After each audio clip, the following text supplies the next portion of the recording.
Okay, am I doing right now? Is it recording? Yes. Right. So good afternoon, everybody. I just welcome those who are in class, and they are quite, I have now 6, and there will be some more. So we are delighted. That's pity, because I thought, I didn't believe, because in Italian class, I didn't have audience. So for this reason, I would have taken some material, but you know, hello. So I have full class, just to tell you. So what we are going to do, I have to talk. I was told that I have to talk for only 40 minutes. And also, I just wanted to ask, once I have you in class, what is unclear, what you want to learn, what you don't know, more material we have covered. We can do a mock exam on the net in the class, so we can try how it is going to happen, because I don't see you very often. So whatever you have as a question or so on, just bring it to me, so we can clarify, we can make this somehow that everything is understandable for you. So what we are going to do, we are going to continue a very difficult class, because it's about European common European asylum system, which is called CEAS.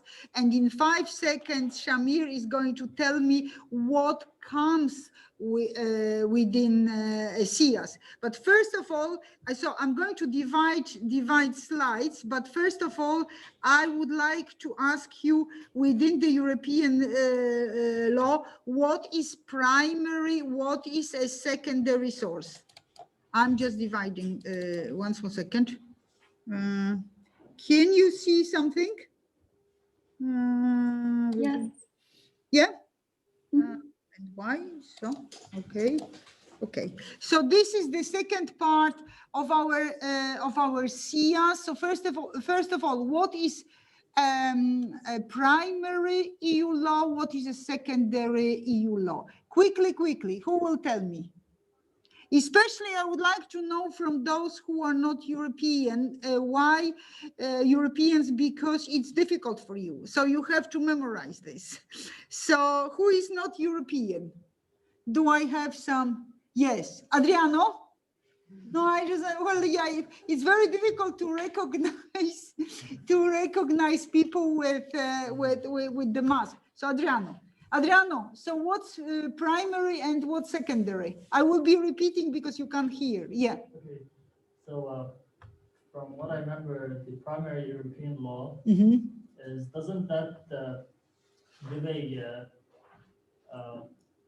common? It's like a for the members of the European states, like it gives like a like, I can't remember honestly, but it's concerned for the member states and the European Union members.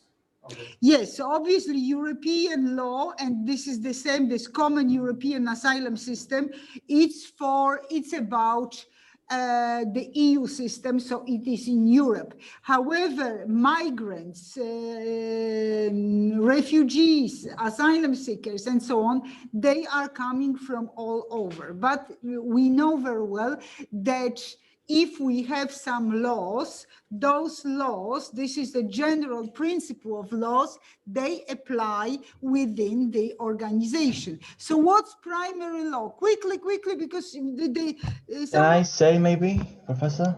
What? Can I say, can you hear me?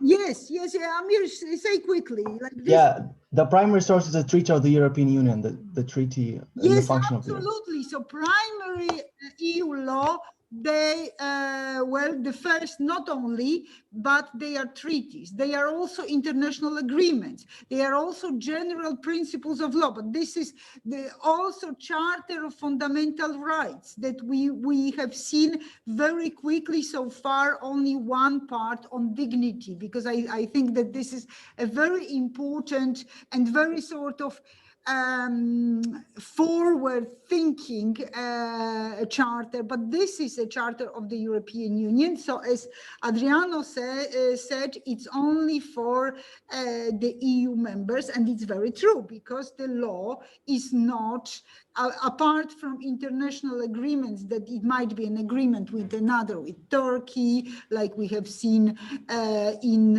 migration flows and readmission and so on. Apart from this, it is for EU members. But the primary law, remember, it's a treaty. So the most important article for our migration and the law is Article 78 of Treaty of Functioning of European Union. The current treaty, the Lisbon Treaty has two parts. One is political, we said more or less, if we can say, and the second one is the old treaty with policies and so on. And we have here immigration policy, Article 78, which says, and I send it to you, this I copied and I send it to you at one point, which says that European Union will establish common European asylum system through secondary legislation. And what is secondary legislation? Where is Geneva? Oh, Amir, what secondary legislation? Amir, quickly, because Okay. It's decision by the institutions, right? Exactly. So the secondary legislation, so primary legislation, is adopted by the head of states. They meet. They have met in Amsterdam. We had Amsterdam Treaty. 70 years ago, they have met, well, not only 65 years ago, 60 something, they met in Rome, and then we had the Rome Treaty, and they meet in different parts and they agree on the text of the treaty, head of the states. This is primary law. Secondary legislation, acts of the institutions. And which acts of institutions we have? Amir, quickly, which acts in institution? This is Article 288 of Treaty of Functioning of European Union, which says what is our secondary legislation. Quickly. If you think about the content of CEAS system, the content of the CEAS system has everything. So what is this? So we have regulations, and regulation is the strongest measure. Why?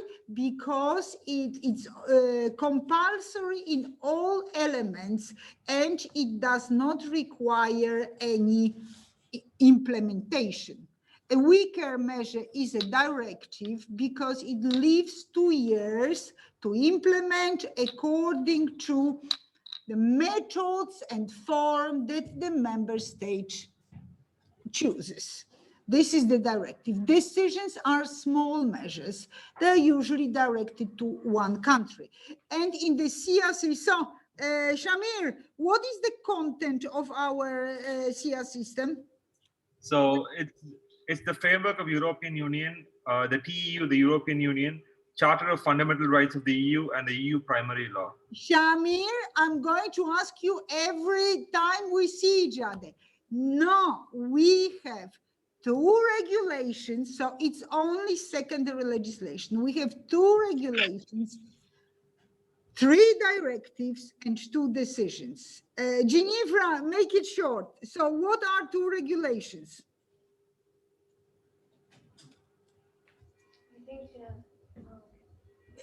Microphone. Who will tell me from the class? Somebody knows? The Dublin Regulation? Absolutely. So, somebody, what's your name? Oh, Zefania. So Zefania said, Dublin regulation. And bravo, Zefania, this is one element of our CEAS system, Dublin regulation. What Dublin regulation regulates? Tells us which country is responsible for dealing with the request of an asylum seeker, okay? And this is a regulation. What's the second regulation? Shamir? Shamir knows? Oh, no. Eurodac regulation. Eurodac. Need to land late or not late, I will ask you tomorrow morning, and tomorrow morning is not late, and you need, so listen carefully. What's the second regulation? Eurodac. Eurodac, excellent. And what is Eurodac about? Shamir, listen to me. Eurodac tells you about, this is a database that takes, for instance, the measure, for instance, in the proposal, something that we have a proposal to reform Eurodac. And this proposal from 2016 says that the children of 6 years old should be taken a digital photo of the jaw.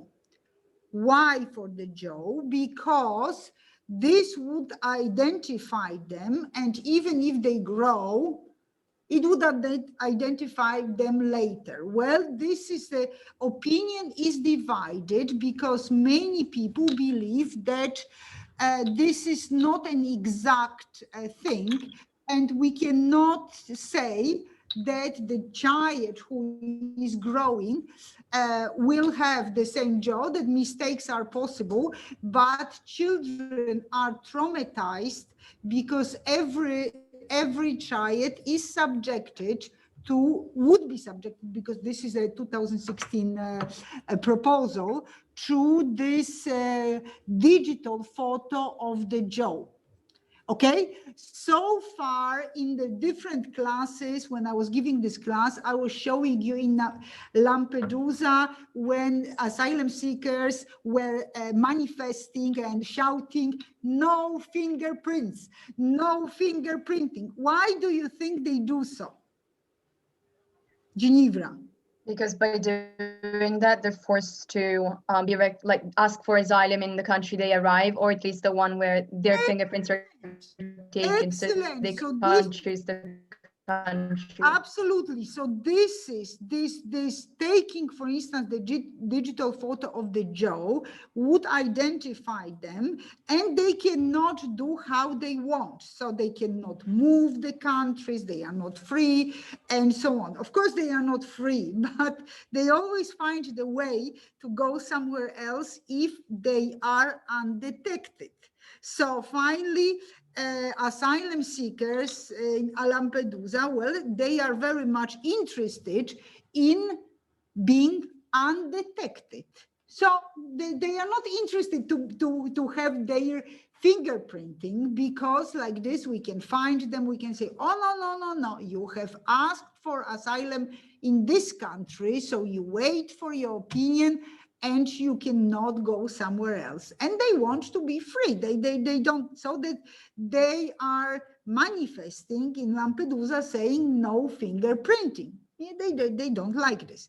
So our Eurodac is about the digital database storing this, for now fingerprinting, for now wrist data, wrist, okay?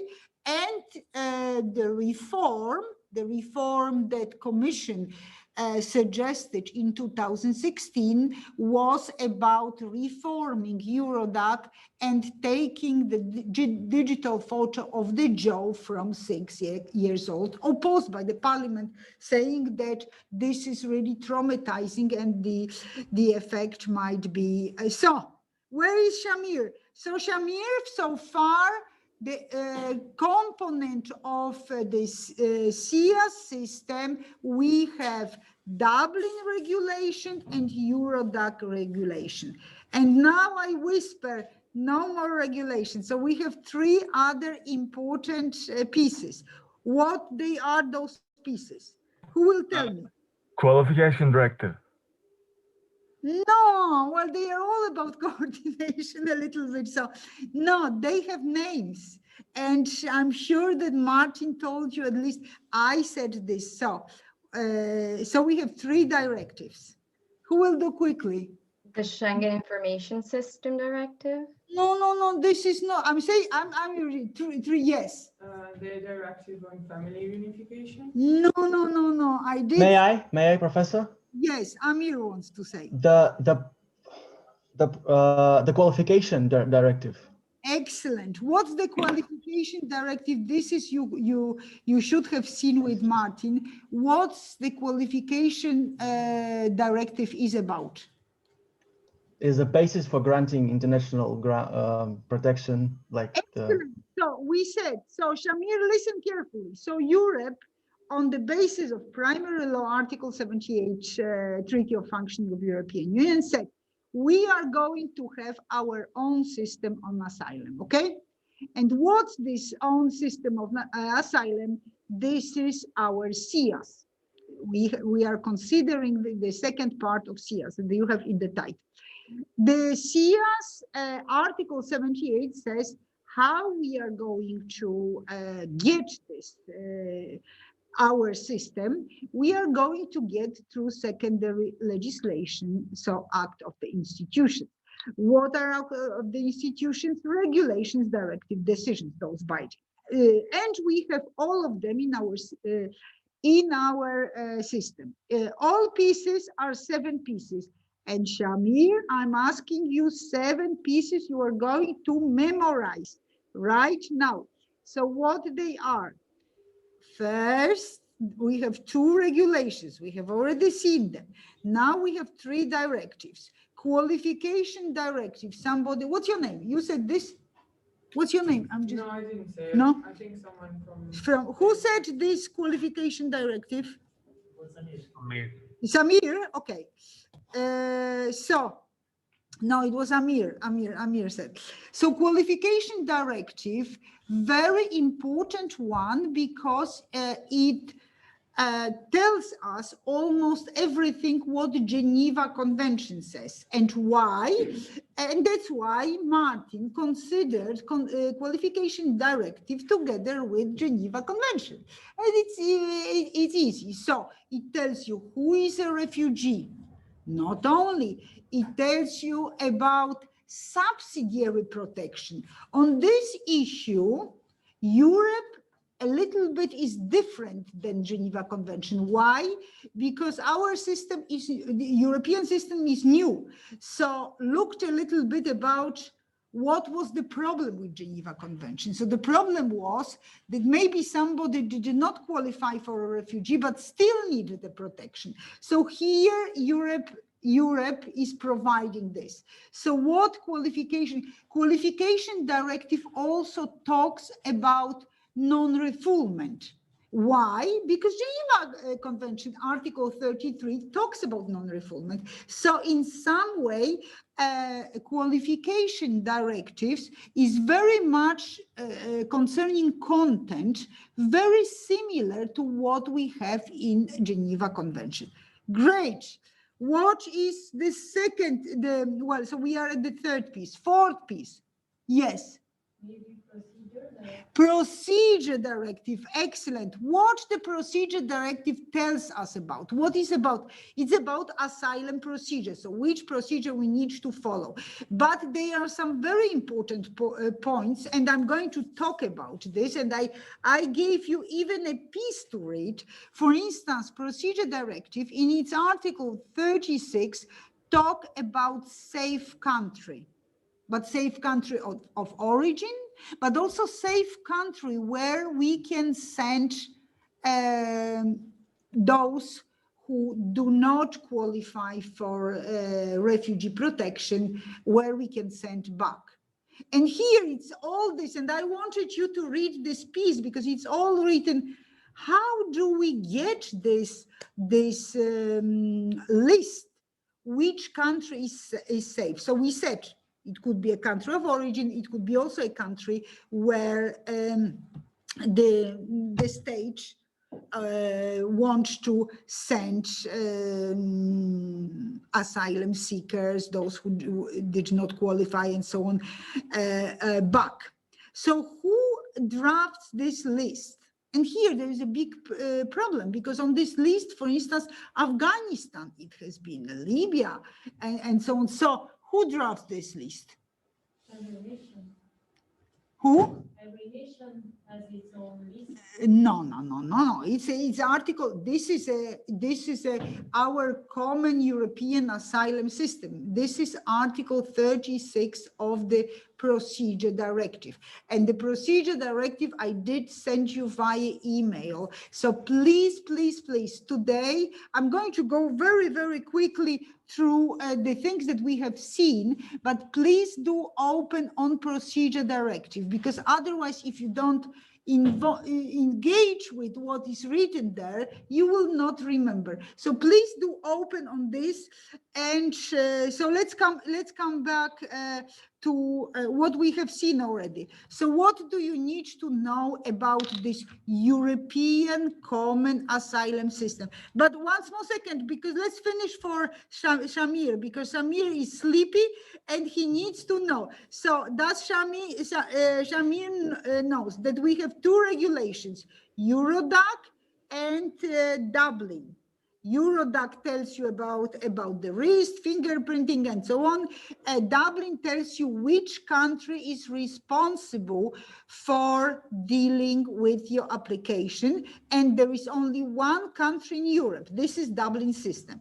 We have two. Then we said qualifications. Then procedure, telling about procedure. And there is one missing. Yes? Reception conditions. Reception conditions, exactly. Reception conditions directive. What is this directive about? It tells you about what is a standard, what you cannot go below a standard in your reception conditions. So it means that the country offers reception conditions. They are not identical because it's regulated through the directive. Remember, directive leaves the stage freedom of methods and forms. So the conditions are not identical. Why they are not identical? Because among 27 countries of the European Union, those countries, they have different some they are richer, some they are poor. Exactly, they are on different economic level. Also, it would also depend on how many you get this, because obviously if you get let's say like Greece and Italy significantly more than on the north, you are not able to offer the same thing. So that's why asylum seekers, they prefer to go to Germany than to stay in Greece, for example. But what is guaranteed? So what's reception conditions? Access to health, access to education if we talk about children. Vulnerable groups should be protected. Well, many other things that once we come to a reception conditions directive, we can see. So what is this reception? So what are the conditions below which none of the countries of the European Union could receive asylum seekers? And we have two other measures which are smaller measures. What they are? Shamir, are you with me? So yes, so Dublin Eurodac regulations, qualifications, procedure, reception conditions, 3 directives, and now 2 smaller pieces. Quickly, who will tell me? Geneva. Amir doesn't know? I can't believe it. Geneva knows. Who knows? Somebody in the class? So we have 2 small measures. We said the decisions are small measures. And in 2015, we have 2 decisions, one directed to Greece, another directed to Italy, and they talk about hotspots. And what are hotspots? Hotspots, as the name says, they are hot. No, the hotspots, they are the places where in case of emergency, and that's why those decisions are directed to Greece and Italy, because here they were these hot situations, so the situations of emergency that many boats, many migrants have arrived, and hotspot is a place in which those people would be placed according to certain administrative measures, fingerprinting, and so on and so on. So, and they are directed to Italy and Greece because those immigrants were coming through the sea, and they were coming to those countries, and we didn't need a decision regarding Sweden. We needed these two measures. So all this, this is the CEAS system. We have some pieces that also help, but they are not within the CEAS system. For instance, return directive. What's the return directive? The return directive tells you that if you don't qualify for a refugee status, you will be sent back. And this is return directive, as the name says. It tells you in which way and how people would be sent back. And then we also have a temporary. I'm sorry, Professor. Yes. I just have a question. As per the return directive, how come this isn't part of the common asylum system? Well, the question is very right, but I cannot. I just don't know the answer on this question. Simply saying, because well, the Article 78 says we will create a common asylum system, but of course we also, through secondary legislation, we are going to control migration flows. So I believe that, but I might be wrong, Ginevra, that it might be that the CEAS is related to the claim itself, so how we classify what we do and so on. And return is just outside of this claim. So first we make, this is what I think, but I might be completely wrong. I might be searching for your answer, but I don't have an immediate answer to your question. Thank you. Right, so as I said, 78 says we will regulate migration flows. So we have this temporary directive, what happens, so what we do, for instance, if we have a temporary situation and so on. But when we talk about CEAS, as I sent you just a very small, do you remember when I sent you the content of the CEAS? And I will send again to Shamir this. It's a very short one. Do you remember? Which tells you which directive does, but it's an old one, so it doesn't have these two decisions because, but I will resend you this, I will remind you this.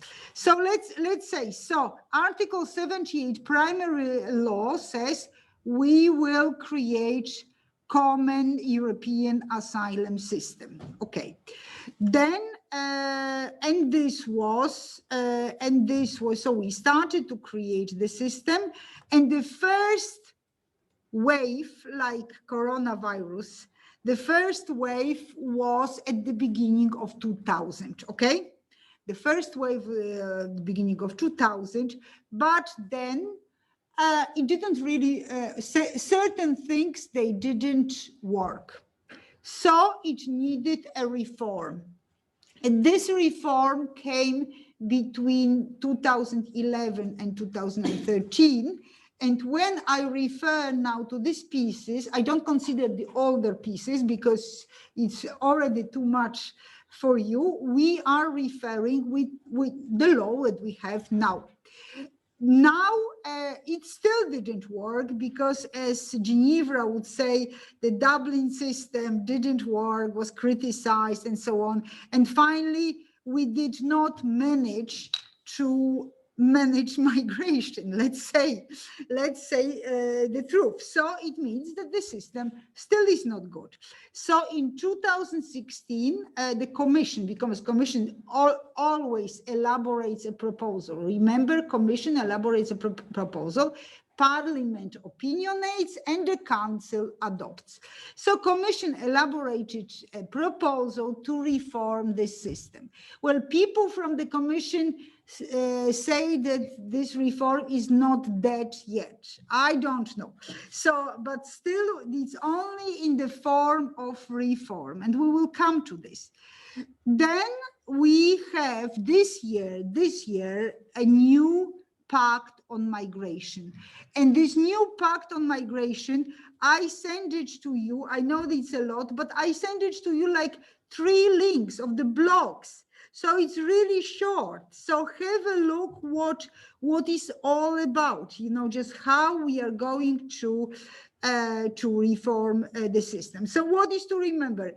The first wave like coronavirus, second wave as coronavirus, 2016 reform still in the form of proposal, and as well, Pact on Migration 2020 is also a proposal. So what we have, what is the law? The law is the system 2011-2013 to which I refer, okay? So here, where is Shamir? Shamir, here you have the content. Content, look, content. So when I'm telling you what is, so temporary protection, return directive, and there is a very relevant question that Geneva asked me that, as I said, I don't know the answer.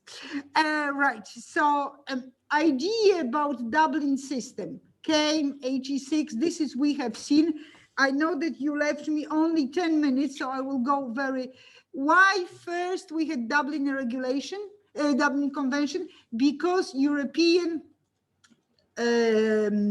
community, not yet union, because the union was 1992, as an economic entity did not have competence in the area of migration. So what was this for? To establish one state and one procedure. So one state is responsible for dealing with application, one procedure. Which procedure? Shamir, procedure directive. So this is the procedure. What was this for also? Prevent applications filled in multiple states. So we wanted to finish idea of asylum shopping. So, okay, you will ask here, and then you go to another country, and then you go to another country, and you ask for asylum, and you can do this because finally, during the time you ask for asylum, you are protected. So like this, you can do when you have 27 countries, you can do all your life because you are protected, and the next one, and the next. So what we wanted to do, one state, one procedure. No asylum shopping, okay? Reducing the number of these asylum seekers all over, and you know, that we can't control. And this first Dublin Convention entered into force between 12, because at the time there were only 12 members. Then very important was Amsterdam Treaty. Why? Because with its new title, Visa, Asylum, Immigration, started this competence, not yet as it is in the Lisbon Treaty, in the area of immigration. Then I told you about, when you revise, about the Stamper program, which was very important for establishing this common system and so on. The first phase So prima ondata, the first wave of this system, interest is important, but you need to know what it is now. So Dublin Convention becomes Dublin regulation once we have competence, and we need who qualifies, so qualification directives, we need according to which procedure, and having one procedure, and we need to have conditions which are not lower than certain standards, just to avoid even human rights abuses. So those standards we need, and we have this in the reception conditions directive. Also, the Hague program for this purpose was important, but let's forget about this. So some other ideas, so for now, is not so important. What is important is the primary source, the treaty, Article 78, that says the European Union shall develop a common policy on asylum.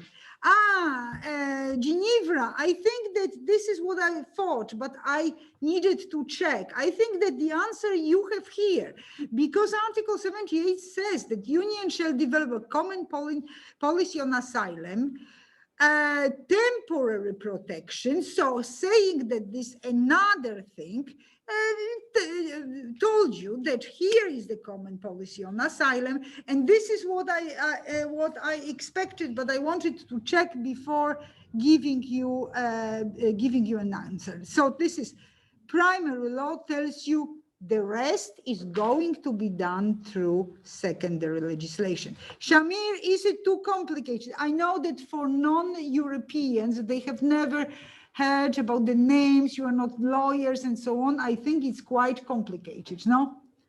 But Amir got it. Amir, you are not a lawyer? No, are I'm you not. A lawyer? No, I'm not. No, I'm not. No, but I wish, yeah. So this is what article of the treaty says, of this primary legislation. What we are going to do, we are going to have uniform asylum system.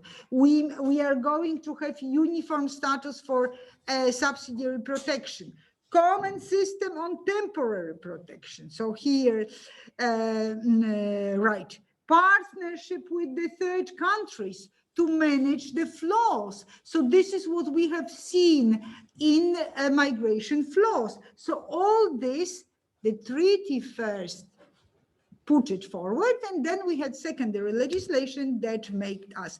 Can we watch something? Just for a second. Do we have, because Shamir says that I have it's far too much information. So let's get to this. Where was it? Because when we watch something, it's always something that changes, no? So copia. I'm sorry, I just interrupt this because I have to, because otherwise it's just okay. Here, no, I have to go here. Well, God, I lost you. Where they are, God, no, they are here. How I'm going to put this? I wanted to put this here, but maybe let's do it here, because otherwise, in Cola. Okay. One more second. What is this saying me?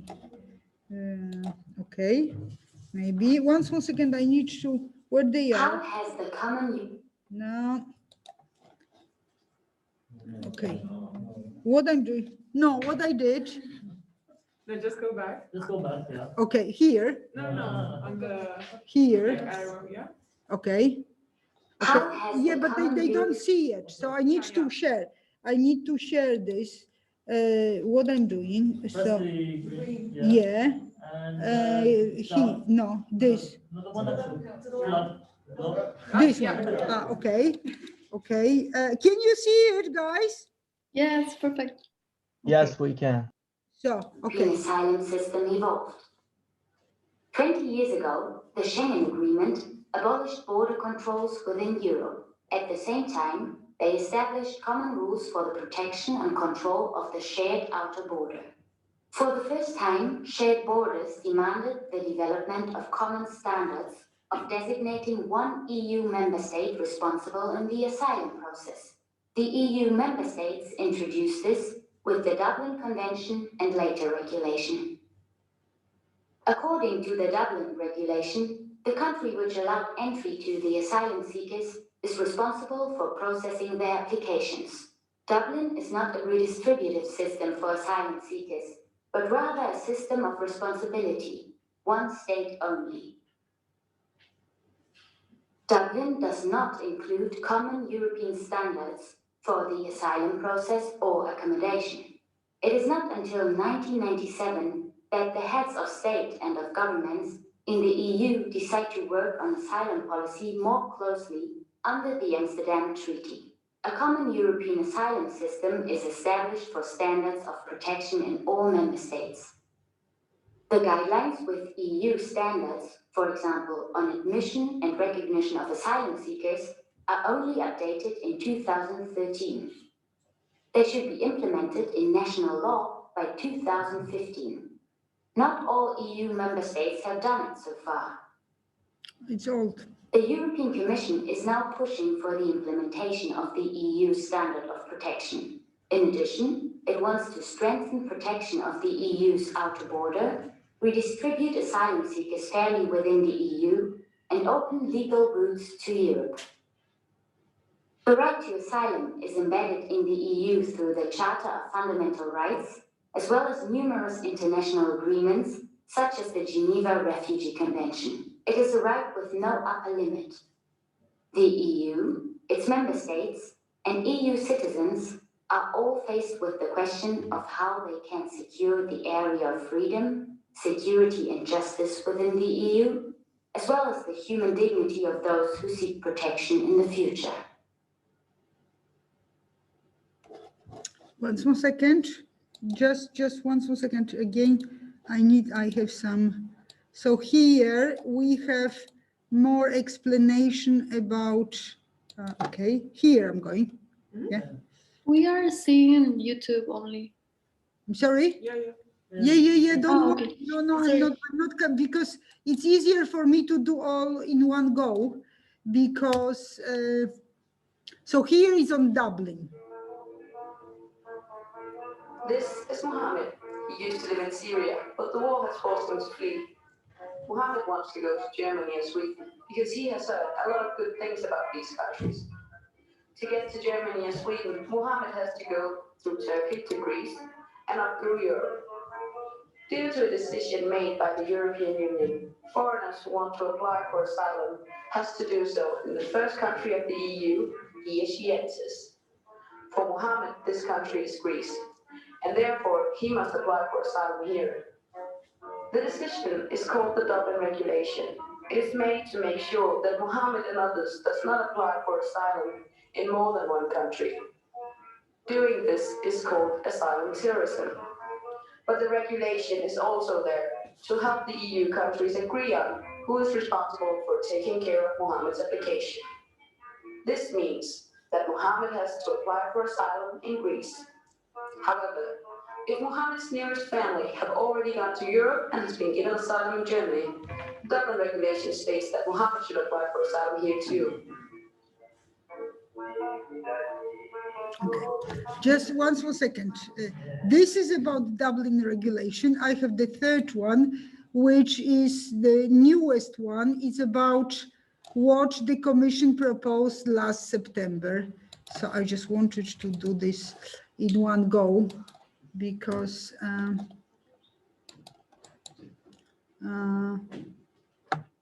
okay. The European Commission has unveiled its plan to overhaul the EU's migration and asylum system, appealing to member states to show solidarity with one another. European countries have long disagreed about the best way to manage migration. Under the new proposals, countries like Hungary and Poland, who refuse to accept migrants, would instead offer money, equipment, or personnel to help patrol borders. The European Commission President Ursula von der Leyen says the continent must rise to the challenge on migration. This package reflects a fair and reasonable balance between responsibility and solidarity among member states. We all share the benefits. We all share the burden. This package also reflects a very pragmatic and realistic approach. We know that we have to build trust among member states and citizens' confidence that we can manage this as a union. DW's Alexandra van Namen is in Brussels covering this story for us. Hi, Alexandra. Tell us more about what is in this proposal. Well, as we just heard, Ursula von der Leyen has described this proposal as pragmatic and realistic, and that is indeed what it seems to be, not an entirely new plan, revolutionary plan, but a kind of compromise, acknowledging the fact how difficult it is to find an agreement on that issue.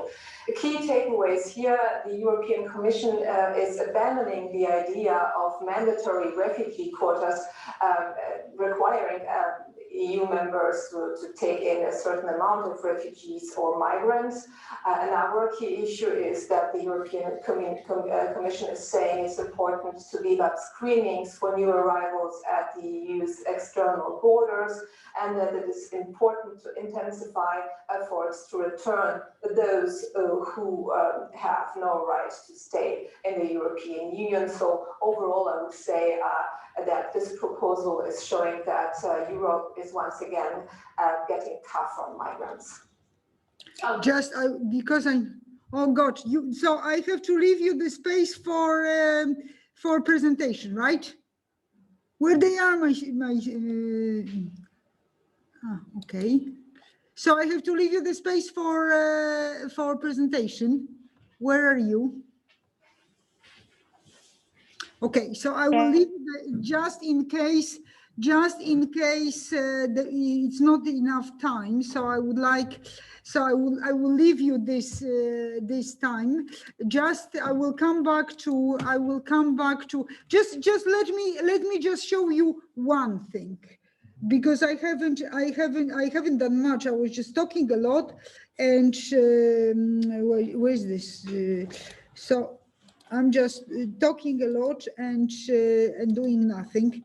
Well, just not constructive. So the criticism of Dublin regulation. So the Dublin regulation needs to be seen, guys. So you have to look what is in the Dublin regulation.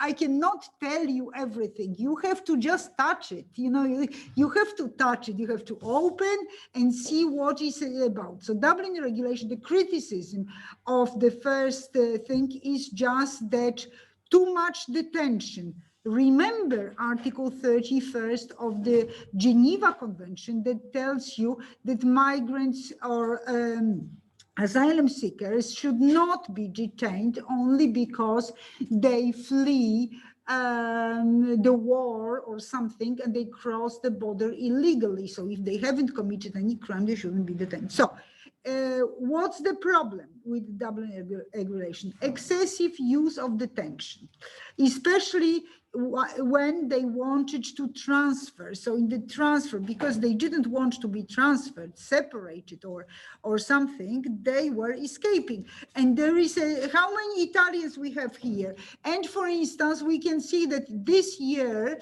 no, it was not this year, it was just 2 years ago when Salvini was in power, he closed down one of the centers and put the buses, and the buses came and the migrants were not there because of course they are not going to wait if they don't like, you know, if they have been there for 2 years or 3 years, they had friends, they found their way of living, maybe begging, maybe trafficking, who knows, but the issue is that they didn't want to be transferred. So the buses came and they were not there. So separation of families, this was also because this was also a problem. Denial of the opportunity to appeal. So how about the appeal, and this is something that certainly Martin told you, and when you were playing, doing simulations and so on. So to what extent appeal from the decision is done in the proper way. So this is also a very important thing. Serious delays, and especially in countries like Greece and Italy, because of many problems, but delays in application of the directives and so on and so on. So this was what was the problem. Proposed reform here, I will come back tomorrow, but the issue is to exchange qualification directives and procedure directive into regulation. And I remember Eduardo responded to me last time that why is it so? Because it would be more uniform, it would be clearer and applicable in the same way for all member states. But just coming, because I don't want to come back to Dublin regulation, just few things that they are all in the Dublin regulation. So remember thing number one. So the first country you crossed, but for the children, the reunification with their families, for instance, would be more important. So it would change this. Who is responsible? Also, what is this? If we cannot identify, so here it's Article 8 for minors, and if we cannot identify which country was first, and when we cannot identify if they have come through some sort of clandestine route, and they are somewhere. So how you can prove which country was the first? So there are some rules. So, for instance, the state that issued the first-time visa, the state on which border the person was for 12 months illegally. So those are indications in which what happens if we cannot identify which country is the first. So for instance, the country that issues the visa, or the country on which they are sleeping on the border between Croatia and so on. And the state in which the individual lived on an irregular basis. This is Article 13. So those are steps if by chance we cannot identify which country. Dublin regulation also talks about safe country, but the most important is our procedure directive. Guys, I'm giving you the floor. I'm terribly sorry where they are. Who is with whom I'm going to share what I'm doing? So, guys, I don't know, it just all disappeared. I don't have this. So I have to interrompi condivisione. Okay, so what shall I do? Sicurezza, condividere, no. No. Condividere lo schermo, sì? Oh, okay.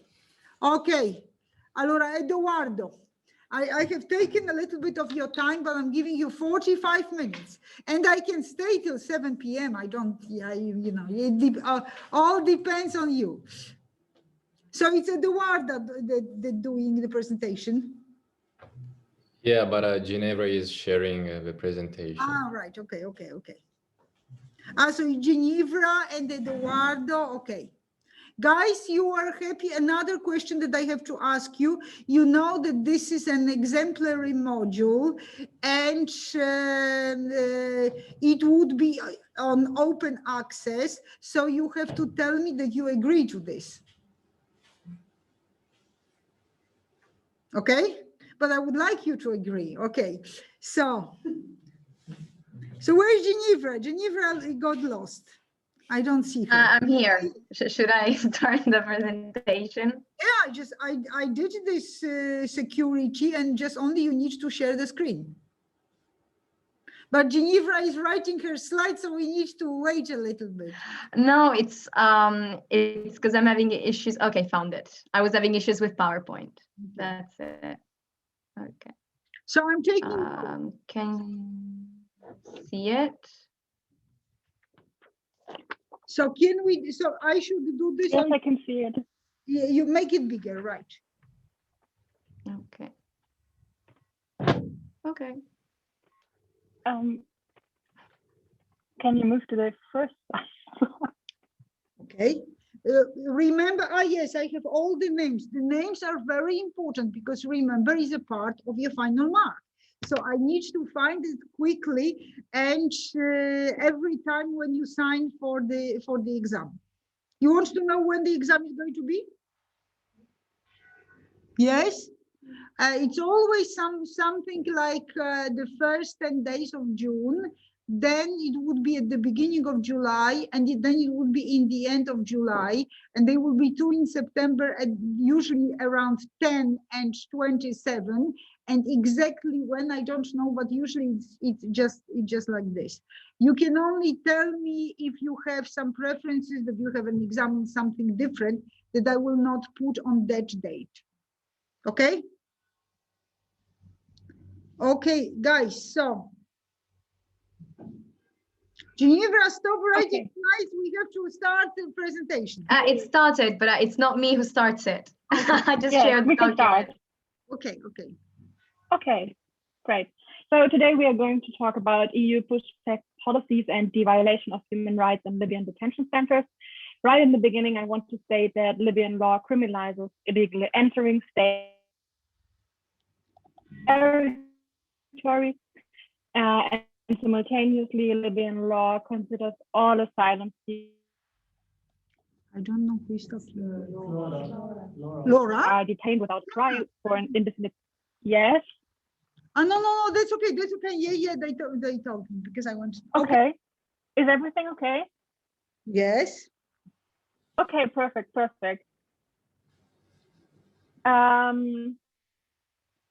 Okay. So yes, like I said, in practice, refugees and migrants in Libya are detained without a trial for an indefinite period of time. All of this despite international human rights law prohibiting arbitrary detention, as we mentioned earlier today,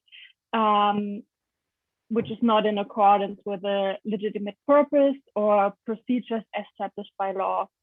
So this arbitrary detention in Libya is oftentimes life-threatening or under life-threatening conditions, and it is widespread and generally known to the international community. There are frequently allegations of torture or other forms of cruel, inhumane, or degrading treatment. So we ask ourselves, do EU migration policies and EU action in the Mediterranean Sea have an influence on the detention of refugees and migrants in Libyan detention facilities, or how we phrase it for our research question, which is going to guide our presentation today? How do EU pushback policies contribute to the violation of fundamental human rights in Libyan detention centers? And on the next slide, you see the structure of our presentation, which is meant to answer this question. So I'm going to continue to give you some basic information about Libyan detention centers and situation there. Next, we're going to talk about the legal framework. We have looked at 2 different case studies. And then finally, we are going to address some consequences of the pushbacks, and we will offer you some recommendations to improve the situation. So to move on, I'm going to start addressing the situation, and this is supposed to explain why we are going to focus on Libya in our presentation. Since the beginning of the 2011 civil war in Libya, the country has experienced varying levels of turmoil, armed conflict between rebel militias and government forces. This fighting has caused civilian casualties, displaced hundreds of thousands of people. It destroyed vital infrastructure and disrupted access to services and livelihood. The situation has been characterized as political fragmentation and is characterized by a deteriorating respect for human rights. This insecurity and lack of governance have enabled illicit activities, which has been utilized by armed groups, criminal gangs, smugglers, and traffickers to control much of the migrant flow in Libya. Asylum seekers, refugees, migrants transitioning through Libya are particularly vulnerable in this context of a volatile security situation and the general breakdown of the rule of law. Like I said earlier, they constantly risk arrest and detention. According to the International Organization for Migration, there are right now up to 1 million migrants in Libya. More than 5,000 migrants and refugees are in so-called official detention centers under the authority and run by the Libyan government. But additionally, there is an unknown number of people being held captive across the country in illegal underground prisons and warehouses by smugglers and traffickers. We would expect worse living conditions for them, but because of the lack of control and access to these facilities by NGOs and the government itself, it's difficult to assess. Generally speaking, the situation of migrants in Libyan detention centers is characterized by having no legal assistance, so the migrants are not afforded the opportunity to legally challenge the legality of the detention. They are held with insufficient food, clean water, or access to sanitation facilities, leading sometimes to serious illnesses, and in some cases even death. Death has also been reported due to violence and suicide. There are instances of torture, sexual violence, and rape, and some migrants experience forced labor that's at times described as slavery-like condition. On the next slide, we can see again why we are especially focusing on Libya, because on this map of migration routes, it shows that 3 main migration routes starting in either Africa or Western Asia are all arriving in Libya, where people attempt to cross the Mediterranean Sea to enter Europe. So Libya has turned into the major gateway to Europe for those fleeing repression and conflict or poverty in the region. Now, I want to focus on those 2 numbers. They already indicate the idea of externalization, which is still promoted by the EU, meaning the first return and containment in Libya, because as you can see, the number of refugees actually evacuated out of Libya is by far exceeded by the number of the people forcibly returned to Libya. So we can say it remains a priority of the European states to welcome as few refugees as possible. That means that Europe sends back those who can escape by sea, and generally speaking, safe countries such as those in the EU, in Europe, do not provide enough places to legally welcome and host the survivors. So there's no real evacuation from Libya to Europe as a form of legal migration to Europe. Instead, migrants are continuously detented in these detention facilities, or as the Global Detention Project describes, so the EU externalization policy, whereby the Western countries move refugee processing and border controls to transit countries. And again, here Libya is especially interesting because it has a position as a key transit country from people coming from Africa. I'm sorry, Murat. Okay, thank you. Yes, and again, the EU has specially designed policies to reduce this migratory flow across the central Mediterranean. And to stem the flow of new arrivals, European states have implemented brutal containment and pushback policies we are going to talk about later more. They have dismantled search and rescue capacities at sea, and they are actually sponsoring the Libyan Coast Guard to intercept refugees and migrants in international waters and forcibly return them to Libya, which would be a violation of international law. Or is Amnesty International accused the EU of turning a blind eye to the suffering caused by its callous migration policies that outsource border controls to Libya. And again, on the next slide, you will find some more numbers and figures supporting this,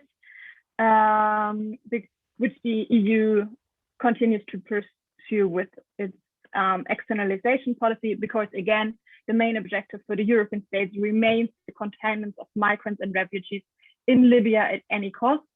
And as those numbers you see on the slide indicate, since 2013, the EU has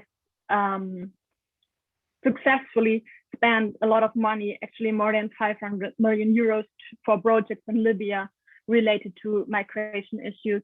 And it actually, as you can see, resulted in the number of people successfully crossing from Libya to Europe, mostly meaning Italy. This has reduced significantly, and more and more people are intercepted or rescued at sea and then returned to and disembarked in Libya, often under the use of human rights violations, such as using firearms or colluding with smugglers. Again, the detained individuals are transferred and distributed to the various detention centers in the country for indefinite periods, and a release is generally only possible in the context of repatriation, evacuation, or resettlement to third countries. Most of the times you can say refugees are trapped in an endless cycle of violence and hopelessness. And in general, it just results in more human trafficking, abduction, detention, and extortion of migrants and refugees, because the chances of dying in a bid to cross from Libya to Europe have only increased. And as the UN Human Rights Commissioner puts it, the increasing interventions of the EU and its member states have done nothing so far to reduce the level of abuses suffered by migrants.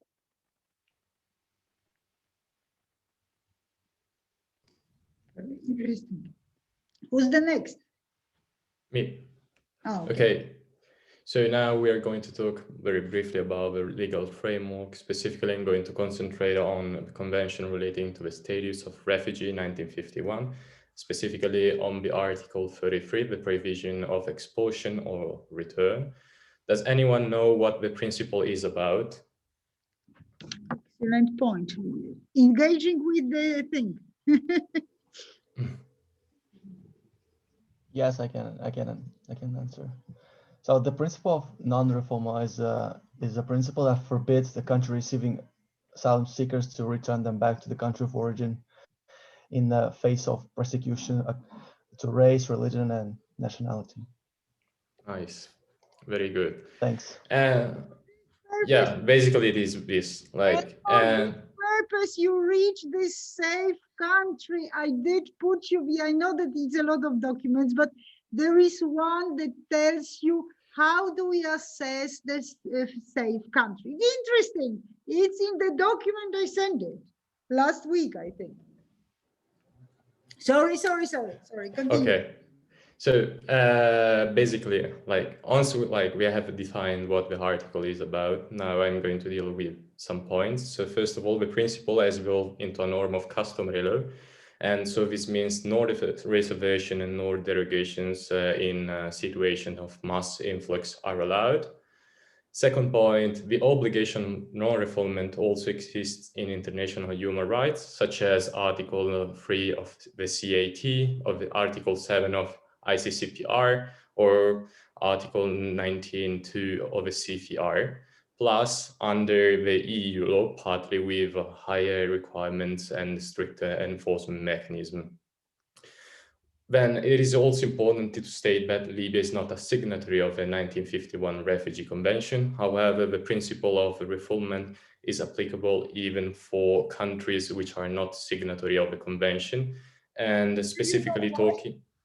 Because before Geneva Convention, it was a customary law. So Geneva Convention only codified for the first time something that it was well known in public international law. Sorry for... No problem. And specifically, this principle is embodied / derived from relevant multilateral treaties ratified by Libya, specifically the 1984 UN Convention Against Torture and the 1966 UN Covenant on Civil and Political Rights. Italy ratified this convention, so the convention relating to the status of refugees, in 1954. And it is also important to say that there is a current debate about whether the principle is jus cogens or not. Now I'm going to talk briefly about the Memorandum of Understanding.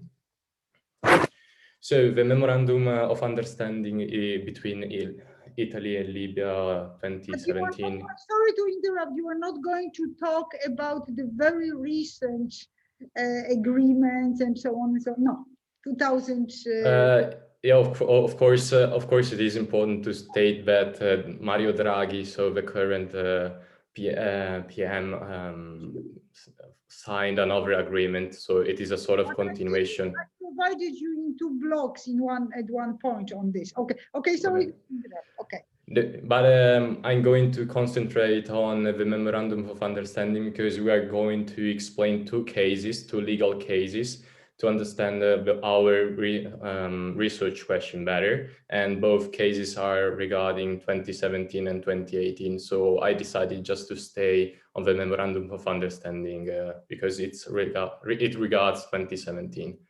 So specifically, it is a sort of a continuation of different agreements, specifically the one of the Treaty of Friendship, Partnership and Cooperation signed in 2008 between Gaddafi and Berlusconi. But it is, of course, this partnership was suspended in 2012 due to main reason, collapse of Libyan government due to the civil war outbreak, of course. And another important legal case, so the Irsi Jamal case, because Italy was condemned for violating the principle of refoulement and also the prohibition of collective expulsions.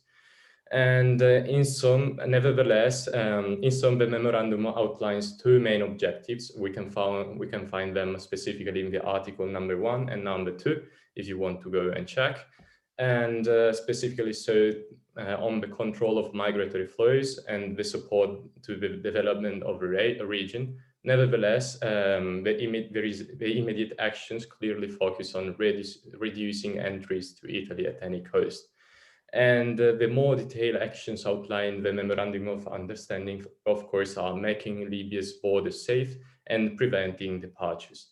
Reading the Memorandum of Understanding, I also found a particular and interesting part. So the fact that the local reception centers the Italian party promised to finance. So we have a definition if you want to read that.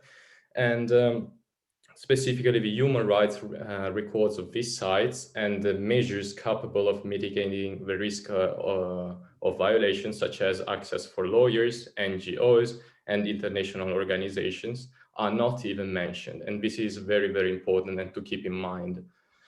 Now I'm going to talk about a specific legal passage. So on the left, you can find the United Nations Convention on the Law of the Sea. So it is open, the signature was opened in 1982 and it entered into force in 1994. And the EU signed this convention in 1984 and deposited an instrumental formal confirmation under Part 11. So it is a sort of a ratification, of course.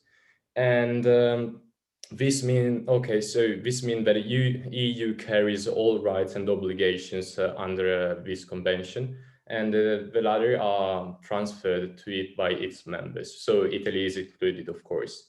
And a very important article you have to keep in mind when we will analyze the cases is Article 92, so the status of ships, paragraph 1. And specifically, I have to underline the fact that ships shall sail under the flag of one state. And specifically looking at the last part, so they have to be subject to its exclusive jurisdiction on the high seas. So while connected to this convention, there is the Italian Navigation Code and Article number 4. So Italian vessels on the high seas in places or areas which are not covered by the sovereignty of a state are deemed to be Italian territory. And so what does it mean? It means, along with this convention, when the applicants board Italian vessels on the high seas, they will benefit from all the applicable obligations incumbent on a contracting party to the European Conventions on Human Rights and the UN Conventions relating to the status of refugees. So this includes, of course, the principle of refoulement. And it is important to say that this sort of statement, I took this statement from the Irsi Jamal case. So it is very important also in the legal framework as well. So now we are going to talk about more specifically about the two cases. Thank you.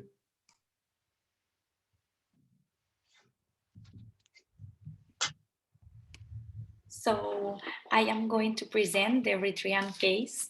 The present case seems to confirm the human consequences resulting from Italian policies to prevent the departure of migrants and refugees from Libya, in addition to reaffirm the centrality that these Italian authorities have over the territory.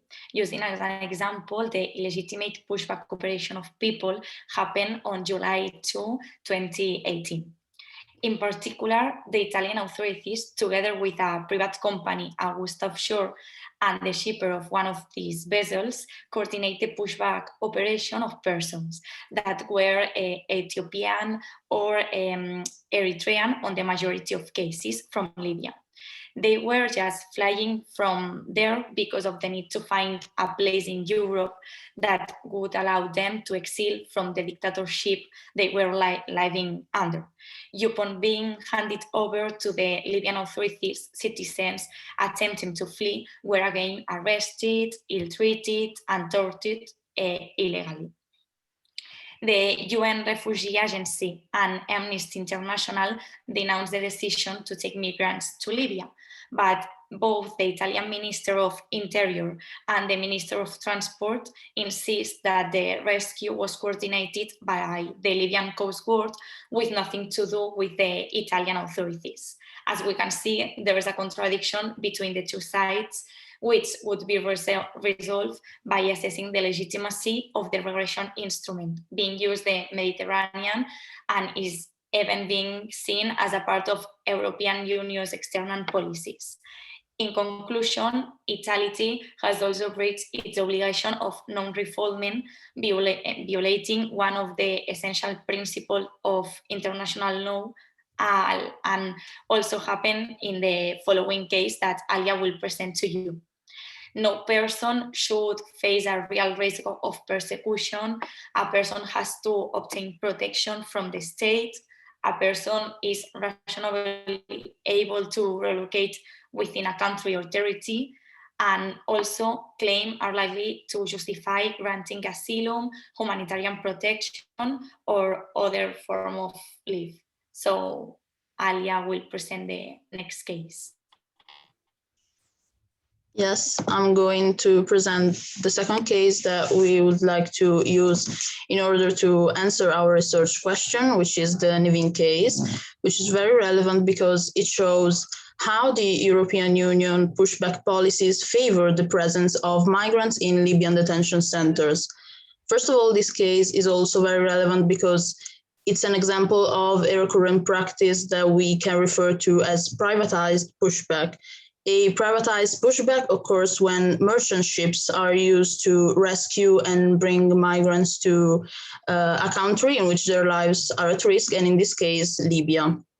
And this new strategy has been implemented by Italy in collaboration with the Libyan Coast Guard since mid-2018, because in cases involving merchant ships, migrants are often rescued in international waters, so before reaching Europe's maritime borders.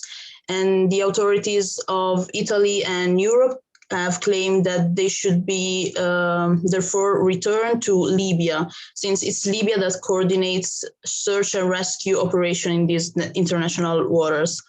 And this particular case happened in November 2018, when the Nivin, a Panamanian merchant ship, rescued a group of 93 migrants and forcibly returned them to Libya. And by doing so, it of course breached the international refugee law. The migrants departed the night between 6 and 7 November on a small rubber boat to escape Libya and find refuge in Europe. And their boat was first sighted in the Libyan search and rescue zone by a Spanish surveillance aircraft, which was part of the European Union anti-smuggling mission. And this aircraft passed information to the Italian and Libyan coast guards to facilitate the interception and pullback of the vessel to Libya. However, at the moment, the Libyan coast guard weren't able to perform the pullback. So it was the Italian Coast Guard which directly contacted the Niven boat on behalf of the Libyan Coast Guard. Next slide, please.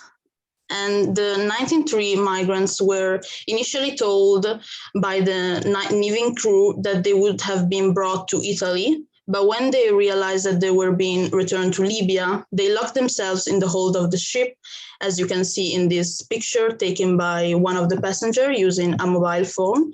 And actually, thanks to this mobile phone present on the boat, the migrants were also able to contact the international press, and their story of resistance was reported by several publications, quoting that the migrants would have rather died than disembark.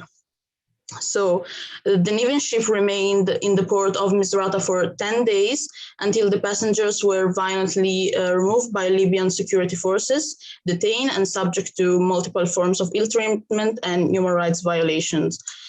And they described suffering wounds during and after the attack. And after the disembarkation, of course, they faced detention in the detention centers, torture and forced labor. And in this case, as well as in other similar cases, the outcome of the strategy was to deny migrants fleeing Libya the right to leave and request protection in Italy. And they were obliged to return to a country in which they have faced a grave violation. So by doing by doing these actions, Italy has breached its obligation of non-refoulement. And this case, as I said before, does answer our research question because it shows how European pushback policies contribute to the violation of human rights by favoring the presence of migrants in the Libyan detention centers and by putting their lives at risk. And now Ginevra will further analyze this topic and the consequences of these actions. Yeah, so keeping in mind what Alia just said, we must think that the Niven case is no exception. In fact, it is but a culmination of several years of European and Italian migration policies that try to seal off the Mediterranean. And so we can say that the Niven case, in the end of the day, is but one among several others that demonstrate the pattern of this new trend in migration policies in the central Mediterranean emerged in 2018, which is the one of privatized pushbacks. In fact, we have to think, when we think of privatized pushbacks, what we actually mean is a new modality of delegated rescue to enforce border control, where merchant ships are used as proxy. And what happens is the creation of an extraterritorial violence, which is put into place to contain the movements of migrants from global south seeking to reach Europe. And this comes back to 2018, 2017, 2018, because that was the period when, with Salvini as Prime Minister, as Interior Minister, what happened is that there was the sealing of Italian borders, Italian harbors. And as Amnesty International said, there was no single boat carrying potential asylum seekers in the central Mediterranean allowed in Italy between 2017 and 2018. What happened then was a big outsourcing of border control to the Libyan Coast Guard, and hence route deviation, costly delays, and in the end of the day, the interception of migrants was put into place and ended up in arbitrary detention facilities. And as my colleagues just said, this ends in high risks of human rights violation, including torture, sexual violence, lack of healthcare, and risk of contracting. But when we look at route deviations and costly delays, what we actually need to look at is also that the Mediterranean Sea is one of the world's deadliest routes, especially the central Mediterranean. However, the European Commission, when looking at its policies towards migration, especially with pushbacks, between 2017 and 2018, what they actually thought was that their policies were successful, as looking at the UNHCR data, the number of deaths across the central Mediterranean did actually diminish. With a drop in crossings. However, if we actually look at the danger of crossing data, according to IOM, this has risen incredibly from 2017 to 2018 and is risen since. And just if we look at 2017, 2018, it's 1.96, 2017, to 3.11 in 2018, a huge increase. And hence, we cannot look at these policies if they are successful in a political sense, how they are not really successful from a human rights perspective, proving once again that as the mortality rate raises with different policies, precisely the ones focused on pushbacks, European migration system isn't actually working towards the actual protection of human lives. And before I move to the legal consequences of this, I do want to ask you a question. Can you think of two consequences on the international law of EU pushback policies? And to help you out in answering to this question, I will give you the definition of place of safety. Keeping in mind, we're talking about Libya in this case. So place of safety is a location where rescue operations are considered to terminate, where survivors' safety of life is no longer threatened, and where their basic human needs can be met, such as food, shelter, and medical needs. Can anyone think of two consequences from a legal perspective? If somebody wants to answer from the audience.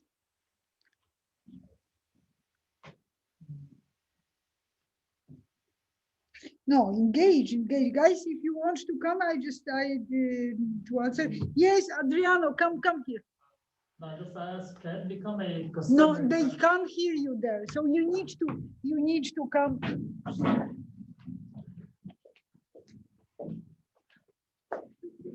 Okay, so I have a question for you. Like, can it be like a consequence of becoming a practice, just as like adopting it as a customary thing for the other members?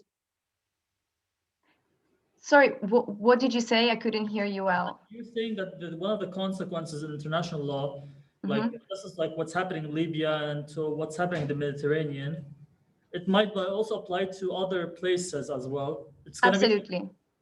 Yeah, it's gonna be like a practice. It's gonna be like an adopting customary law thing for them. Yeah, of course it does affect different countries. In this specific sense, I was looking at the cases we presented, but in the end of the day, yes, there are consequences both on the customary law and the international law perspective, especially looking at human rights. So it might be like a getting used to the practice eventually. This keeps on trending on and non-stop. I mean, it could be. It could be. In the end of the day, the problem that we're trying to point out here is that there's clearly something which is not working with pushback policies from a human rights perspective. Okay, thank you. It's all right. I hope I answered. From the audience? No? Anybody else? Sure. So I'm back. Okay, it's all right. I can go on and present you some of the consequences that I found. So I decided to divide the legal consequences of EU pushbacks in the Central Mediterranean into two. So we have the direct legal effects and the indirect legal effects. The direct legal effects are a series of breach of conventions. First and foremost, Article 33 of the Convention relating to the status of refugee, and so the principle of non-refoulement, which subsequently we also have the breach of the duty to provide assistance at sea, as we saw with the Eritrean case, and so the breach of Article 98.1 of UNSCLOS.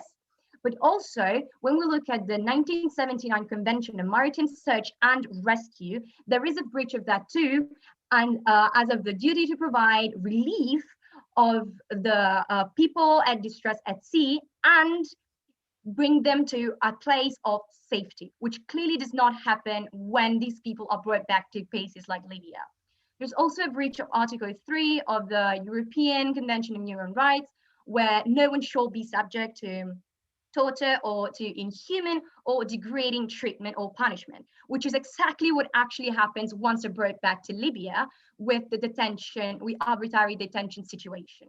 And eventually all of this, when we look at it from an Italian perspective, breaches Article 10 of the Italian Constitution, which not only states that international law comes before customary law, but also that legal status of foreigners is regulated by law in conformity with international provisions and treaties. When we look at all of this, and we also look at the pushback's indirect legal effects, we must think that when in Libya, as Laura also said before, refugees and asylum seekers are not considered as people who need protection, but rather illegal migrants and hence subjected to arbitrary detention. This is but the breach of the, not a breach, but actually the result of the known implementation of the convention governing the specific aspect of refugee problems in Africa, which does adopt the same definition of refugee as the 1951 convention and the 1967 protocol.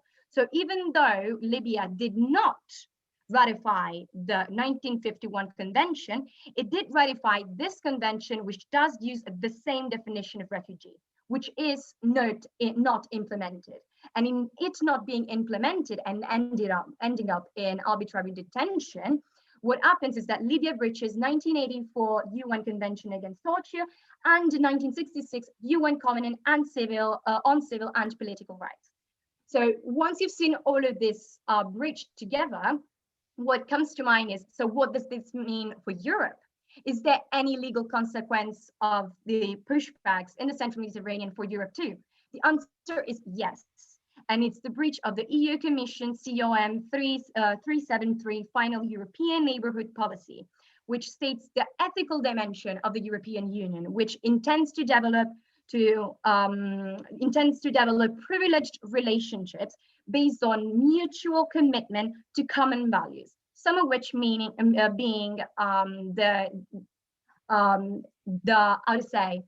the protection of human rights, which clearly does not happen in the case of Libya. But we must always think that legal consequences are so because they represent humans, because they do affect human lives. So what are the human consequences? What is the weight on human lives that these pushbacks have on people in the Central Mediterranean? Well, the answer is when we think again that even women and children are not recognized as vulnerable groups in Libya, and hence them also are exposed to ill treatments and abuses when taken as illegal migrants, then what happens is that Europe keeps on pushing forward a policy of refoulement of migrants to unsafe countries such as Libya, both through pushbacks and privatized pushbacks through merchant ships used as proxy. Hence, what happens is that what we're trying to prove, and I think we did prove with this presentation, is that the EU approach to migration policy proves to put border control before human rights and to be unsighted on the socio-economic implication of the externalization of EU migration policies for migrants and potential asylum seekers, especially those coming from Libya. However, taking the severity of the condition of millions of migrants out there at the Central Mediterranean and their lives put at risk by pushback policies of the EU, it is important to also think at then what can we do to make this better? For this reason, Bojana next to me will explain you some recommendations. Thank you. My part will be to explain that recommendations, first of all, to the European Union, and then some small part to the Libyan authorities. So as my colleague Alia presented the Nevin case, I will just point it out two recommendations that are connected with this case. And the first one will be to put an end to these gross violations and human suffering. Italy and UAE should abandon their aim of containing migrants at all costs and embark instead on fundamental reorientation of the European Union migration policies to grant and safe pathways to migrants. And only in this way will the smuggling businesses, the daily suffering thousands of migrants in distress, and the need to rescue them finally come to one end. And another recommendation will be recognizing the central role that the Libyan Coast Guard should play in managing the situation, building its capacity both in terms of capabilities and equipment needed. EU should support the Libyan Coast Guard, notably through training, providing advice, capacity building, and other means of support. So working together, they focus should be on anti-smuggling activities and support to search and rescue operations further out at sea, and specialize in monitoring and alerting the Libyan authorities and combating traffickers. So as you can see on the slides, national Red Cross societies in the UA, based on their operational experience, make recommendations to the EU to protect the liberty of migrants and discourage the use of detention. So you can see that first recommendation is to ensure that immigration detention is an exceptional measure of last resort. So it means that liberty should be the norm. Then developed and implement alternatives to detention, and the immigration-related detention of children, avoid detention of refugees and asylum seekers, also to only use detention when it has been determined to be necessary, reasonable and proportional to a legitimate purpose. Also guaranteed that detention is always subject to timely judicial review and effective appeal mechanism. Enable migrants to restore and maintain contact with their family members and to access, of course, the other relevant services. Ensure regular independent monitoring and inspections of immigration detention facilities. And for the end is support efforts to limit immigration detention in third countries. Also, we have migrant workers commit, and they recommend something in special cases where detention cannot be avoided. So in that cases, you need to guarantee adequate, decent conditions in migration detention centers. Then the centers should not resemble a prison facilities, either in appearance or purpose. Also to ensure that those detained are provided with health care, water, sanitation, and hygiene, food, of course, to ensure that children are separate from adults to whom they are not related, and if they're born in detention, are provided with a valid birth certificate, to ensure that women detained are held separately from the men, to investigate and also to punish in an appropriate manner state officials who violate the rights of migrations. Also to strengthen mechanism to regularly monitor conditions in migration detention centers, and to ensure that implementation of the policy of the Ministry of the Interior guaranteeing human rights monitors and humanitarian agencies. Then we have some general recommendations, and that these are that we should ensure that UA and member states migration control policies and practice do not cause or contribute to or benefit from the human rights violations, to ensure that their migration control agreements fully respect international and European human rights and the refugee law, as well as the law of the sea. Also to ensure their search and research bodies increase their capacity and cooperation in the Mediterranean Sea, and that search and research obligations are read and implemented in a manner that is consistent with the requirements of refugee and human rights law. So in the next slide, we will see the recommendations from the Office of the United Nations High Commissioner from Human Rights to Libya, where we have immediate measures and we have immediate term measures. So first of all, when you're talking about immediate measures, so pending the abolition of mandatory detention of migration, the Libyan authorities should firstly protect detainees from torture and all other forms of abuse, including by investigating allegations of abuse and deaths in detentions, also to provide adequate medical care to the victims, to resume a formal registration process of migrants in detention to ensure their presence and status is properly recorded.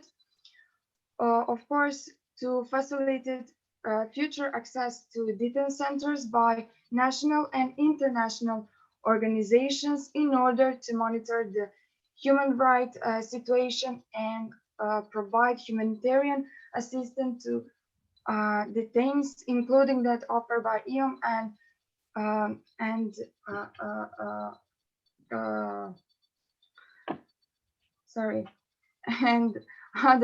other international organizations. Also, the medium-term measures are to aim the Libyan legislation to decriminalize irregular migrations and abolish the mandatory detentions of migrants in irregular situations, to ratify the 1951 Refugee Convention and its 1967 protocol and adopt a national asylum law, to investigate and, where appropriate, prosecute human trafficking and smuggling of offenses while ensure respect for the human rights of those accused and as well as the smuggled and trafficked persons. And maybe for the end, the situation of migrants in Libya is a human rights crisis. In order to properly respond to the current situation, comparative solution is required in line with international law, which address not only the situation in Libya, but also countries of origins and destination beyond Libya. So in this regard, cooperation and coordination at the regional and international level is critical.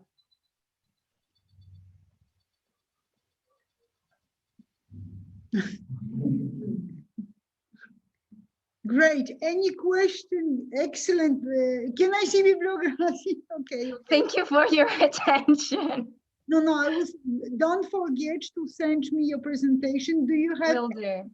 any we won't have time, but remember, for every presentation, if you have a discussant or two discussants, eventually we did prepare some a question to ask afterwards, but I see it's pretty late, so it's late, but I want to comment at least on your presentation, guys. So tomorrow 9:15 here.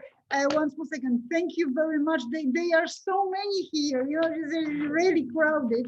So thank you very much for coming. It's good to have a class, real class. So thank you very much for this presentation. It was an excellent, it was an excellent presentation. But I want to put some good points, and still. Please, always numerate me slides, because I comment on slides. So if I don't know, and I would like to say slide 16, too much on this slide, for instance. So what I thought that research question, and one student, I will watch this again, I don't know, maybe third or fourth in the row, reminded this research question. This was excellent. Also, also engaging with the public. Twice you tried. I remember Geneva and somebody else just like asked questions. This was really, really good. Everything was very good. So what else? Good amount on the slides. Sometimes on the case you had a little bit too much. Engage with the public.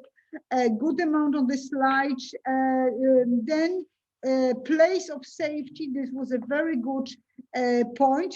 The idea for the future, because there is always something to improve, no? The idea for the future would be shorten your conclusion and do your conclusion in relation to your research question. So what we were searching, what we have found, to what extent we were able to answer the question and provide those answers in your conclusion.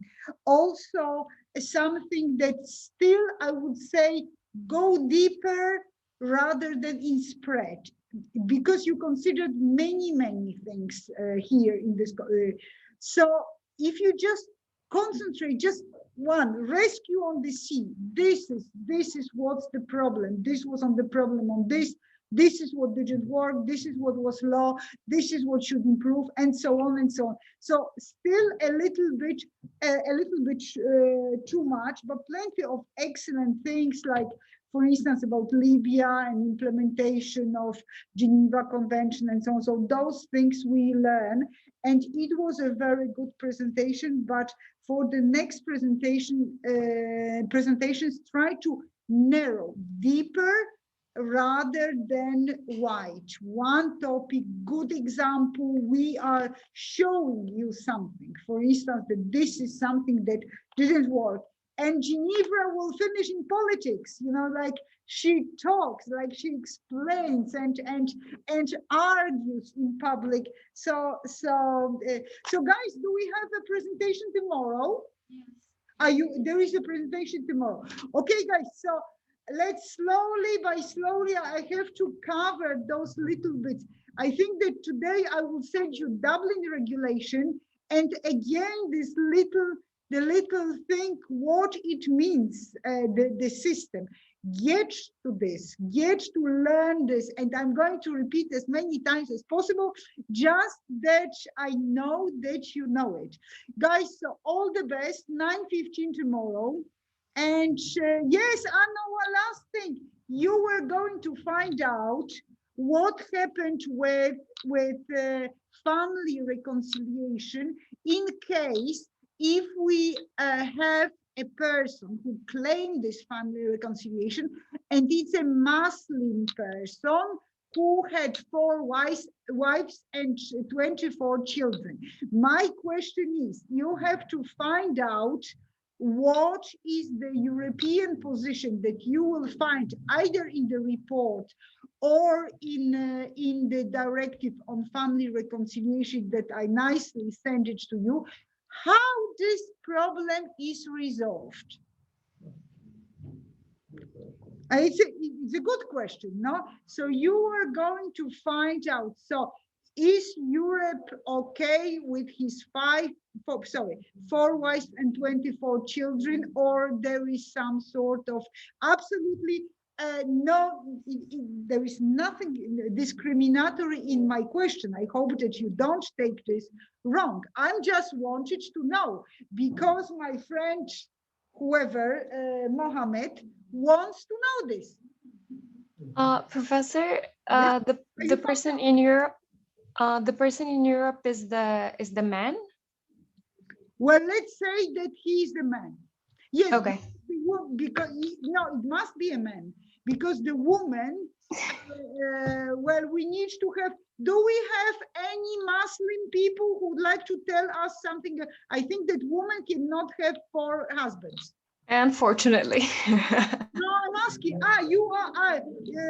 No. This is the question. That I want a confirmation. So you can't have 4 husbands, right? Right, so there is absolutely, I hope that you didn't find the question discriminatory, because it's absolutely not. We want to know, because as I said, I have a friend who wants to know this, so please do not, so very good presentation. I know you had to go 9:15 tomorrow and find me this little thing, okay? We want to know, we need to learn and advise, and Geneva also, she's going to be a big politician and she needs to know these things because she wants to help some people yeah, okay? So we will find this out 9:15 tomorrow. Okay, all the best. Thank you. Very good. Thank you, Eduardo. Thank you. Bye, thank you. Bye. Bye, bye, bye. Professor, I have